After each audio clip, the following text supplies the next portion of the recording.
Welcome to The Explainer. Today, we're diving into Karma Nayak's book, Democracy's Womb.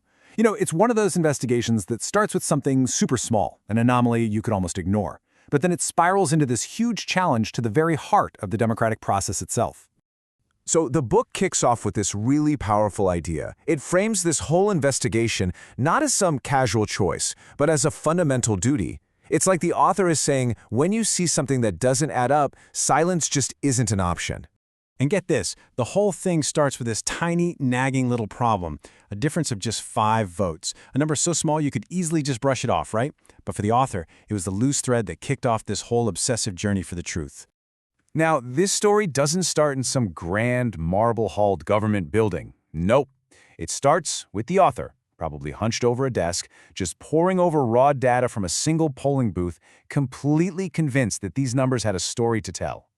Okay, so you look at the official record, right? The log of who actually came in to cast their vote. And it showed that exactly 1,000 people cast their ballot. A nice, clean, round number. But then, when the machine spit out its final tally, the count was 1,005. And that right there, that's the crucial question that drives this entire book. Where in the world did these 5 ghost votes come from? So you can't just let that go, right? Determined to get an official answer, the author used India's Right to Information Act, a tool designed for exactly this kind of citizen oversight, to formally demand an explanation for this mismatch. And you know how these things go. This simple 5-vote mystery, well, it quickly snowballed, leading the author to start scrutinizing the very technology at the center of the election, the electronic voting machine, or EVM. So, how is this system supposed to work? Well, in theory, it's a 3-step process designed to build your trust. You press the button to vote electronically, but then you get to see a physical paper slip that confirms your choice. This paper trail is meant to be the solid, verifiable proof that your vote was reported correctly before it gets locked away. And this is where we get to a really crucial tension that the author exposes. The winner of an election is declared based only on the machine's electronic count. Think about that. The physical paper proof, the very thing that's supposed to guarantee accuracy, is almost never fully counted. It's just treated as a sort of backup, not the main event. And that brings us to a central argument of the book. The author basically says that without public access to the machine's source code, its very brain, true democratic oversight is impossible. The software that is literally counting the votes is totally shielded from scrutiny, all because it's protected as a corporate trade secret. So this all leads the book to pose this really sharp, kind of unsettling question, doesn't it? Is a quick 7-second look at a piece of paper really enough to make you trust a complex machine whose inner workings you are forbidden to inspect?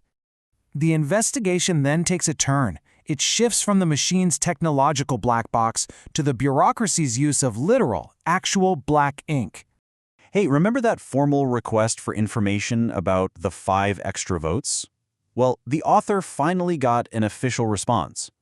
But let's just say it wasn't the answer they were looking for. It was more like an exercise in deliberate concealment. The response they got just illustrates the problem perfectly. Instead of getting any clarity, the author was sent pages covered in thick black marker. The most crucial sections, the very parts that should have explained that 5-vote discrepancy, were completely hidden from view. The author views this redaction not as some simple procedural thing, but as a deliberate barrier. They call it a symbol of a system basically telling a citizen, sure, you can ask, but we decide what you're allowed to know. So what was the official justification for all this secrecy? Procedural confidentiality. And this led the author to ask a pretty startling question. How could the simple vote count from a single neighborhood polling booth possibly be a threat to national security? Okay, so after laying out all of these huge roadblocks to accountability, the book shifts gears. It doesn't just diagnose the problems. It proposes concrete, actionable solutions.